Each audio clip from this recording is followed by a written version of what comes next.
किसी जंगल में एक बड़ी खुदगर्ज और चालाक लोमड़ी रहती थी। लोमड़ी हर वक्त कोई न कोई चालाकी की हरकत करती रहती थी, जिसकी वजह से जंगल के सारे जानवर उससे दूर दूर रहते थे और कोई भी लोमड़ी के ऊपर भरोसा न करता था। जैसे ही लोमड़ी जानवरों के पास आती थी, सारे जानवर भागकर इधर उधर चले जाते और कोई उससे दोस्ती न करना चाहता। यूं लोमड़ी अकेली रह गई। कुछ अरसे बाद लोमड़ी ने जंगल के किनारे पहाड़ों में एक गार ढूंढा और वहां जाकर रहने लगी। एक रोज ठंडे मुल्कों में रहने वाला एक सारस उड़ता हुआ आया और लोमड़ी के गार के ऊपर दरख्त पर रहने लगा। यूं लोमड़ी और सारस एक दूसरे के पड़ोसी बन गए। लोमड़ी सारस के आने से बहुत खुश हो गई और फौरन सारस से दोस्ती करने उसके घर जा पहुंची। खुशामदीद सारस भैया, मुझसे दोस्ती करोगे? हाँ जरूर, लेकिन तुम तो चालाक लोमड़ी हो, क्या मैं तुम पर भरोसा कर सकता हूँ? सारस बोला। मैं तो यहाँ बिल्कुल अकेली रहती हूँ, तुम जरूर मुझ पर भरोसा कर सकते हो। मेरा कोई दोस्त नहीं, तुमसे बहुत अच्छी दोस्ती रहेगी। और यूं उन दोनों की दोस्ती हो गई। कुछ दिन गुजरे, लोमड़ी अकेले खाना खाते खाते बोर होने लगी, तो लोमड़ी ने सोचा क्यों ना सारस को खाने की दावत पर बुलाऊं। बस ये ख्याल आते ही लोमड़ी ने सारस को साथ खाना खाने के लिए दावत दे डाली। सारस ने भी खुशी खुशी लोमड़ी की दावत कबूल कर ली। लोमड़ी ने दावत के लिए जो खाना तैयार किया था, उसकी मज़ेदार खुशबू दूर दूर तक आ रही थी। खाना तैयार करने के बाद लोमड़ी ने फैली हुई तश्तरियों में खाना निकाला और दोनों दोस्त खाना खाने के लिए बैठे। लोमड़ी ने सारस से कहा, खाना शुरू करो मेरे दोस्त, तकल्लुफ ना करना, मुझे उम्मीद है तुम्हें खाना पसंद आएगा। ये कहकर लोमड़ी ने लप लप करके अपनी तश्तरी से खाना खाना शुरू किया, लेकिन सारस को समझ ही न आई कि इतनी फैली हुई तश्तरी से वो किस तरह खाना खाए। उसकी लंबी चोंच में तो थोड़ा सा भी खाना न आया, जबकि लोमड़ी ने अपना सारा खाना खाकर तश्तरी भी चाट ली। सारस को लोमड़ी की इस बेहिसी पर बड़ा दुख हुआ। वो खामोशी से लोमड़ी को देखता रहा। फिर सारस ने लोमड़ी से कहा, अब इजाजत दो भी लोमड़ी, मैं चलता हूँ अब। लोमड़ी बोली, लेकिन तुमने अपना खाना तो खत्म ही नहीं किया, क्या पसंद नहीं आया? कोई बात नहीं, तुम्हारा भी मैं खा लूंगी।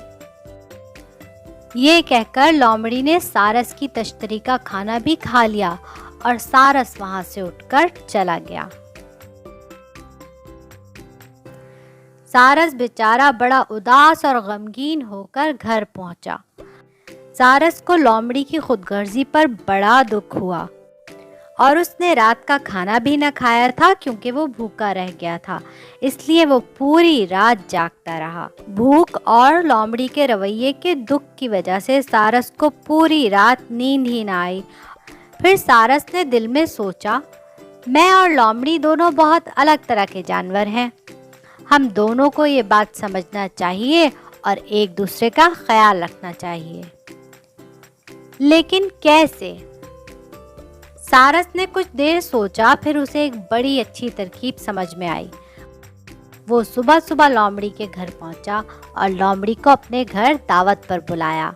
लोमड़ी सारस की दावत से बड़ा खुश हो गई और बोली, बहुत शुक्रिया सारस भैया, मैं जरूर आऊंगी। अब सारस ने अपने घर जाकर दावत की तैयारी की और दावत के लिए दस्तरखान लगाया। तो एक लंबी गर्दन वाली सुराही में पुलाव डाला और पानी के लिए भी एक छोटे मुंह वाली सुराही रखी। खाने के वक्त लोमड़ी सारस के घर पहुंची तो दोनों दोस्त खाना खाने बैठे। सारस ने कहा, शुरू करो भी लोमड़ी, तकल्लुफ ना करना।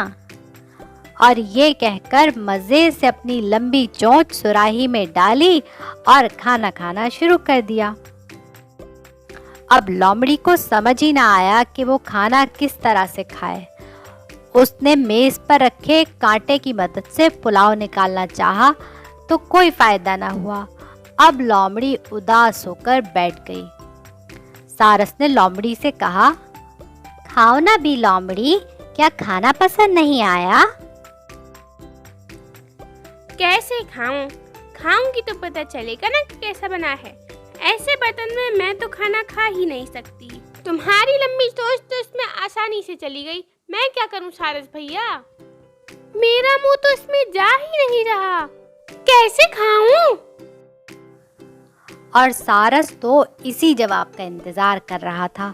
मुस्कुरा कर बोला, बी लोमड़ी, याद है मैं भी तुम्हारे घर खाना खाने आया था तो भूखा रह गया था, क्योंकि तुमने भी खाना तश्तरी में निकाला था, जिससे मेरी चोंच में खाना ही नहीं आ रहा था। बी लोमड़ी तो ये सुनकर बड़ा शर्मिंदा हुई। उसने फौरन सारस से माफ़ी मांगी और कहा, मुझे ज़रूर ये सोचना चाहिए था कि तुम तश्तरी में खाना नहीं खा सकते। सारस बोला, कोई बात नहीं बी लोमड़ी, अच्छी बात यह है कि तुम्हें अपनी गलती का एहसास हो गया है। हमें एक दूसरे की इज्जत करनी चाहिए। फिर सारस ने लोमड़ी के लिए तश्तरी में खाना निकाला और लोमड़ी ने खूब मज़े ले लेकर खाना खाया। खाने के बाद लोमड़ी के दिमाग में एक तरकीब आई। वो सारस से बोली, सारस भैया, अपनी एक सुराही मुझे दे दो, ताकि जब तुम मेरे घर खाना खाने आओ तो मैं इस सुराही में तुम्हारे लिए खाना निकाल सकूं। सारस ने हंस के कहा, तुम्हें यूं ही चालाक लोमड़ी नहीं कहते, बस हमेशा अपनी अक्ल को इसी तरह अपने दोस्तों की भलाई के लिए इस्तेमाल करो तो तुम और तुम्हारे दोस्त बहुत खुश रहोगे। फिर सारस और लोमड़ी मिलकर खूब हंसे। सारस ने लोमड़ी को अपनी एक सुराही तोहफे में दे दी। अब जब भी लोमड़ी और सारस को खाना खाना होता तो उनके अपने अपने बर्तन उनके मुंह और चोंच के हिसाब से उनके घर में मौजूद थे। उन दोनों दोस्तों को साथ मिलकर खाना खाने में बहुत मज़ा आता। यूं ही मज़े से साथ रहते हुए बहुत से महीने गुजर गए। फिर एक रोज़ सारस ने अपना सामान लिया और दोबारा ठंडे मुल्कों की तरफ रवाना हो गया और बी लोमड़ी अकेली रह गई। लेकिन उसको अब सारस की नसीहत हर वक्त याद रहती थी और वो अपनी अक्ल से सबकी भलाई के लिए सोचती रहती थी। इसलिए वो भी वापस जंगल की तरफ लौट गई और सारे जानवर उसके दोस्त बन गए और यूं सब हंसी खुशी रहने लगे। कहानी खत्म। तो प्यारे बच्चों, कैसी लगी आपको आज की कहानी? और भी मज़े मज़े की कहानियाँ सुननी है तो गुलबकावली किड को सब्सक्राइब कर लो।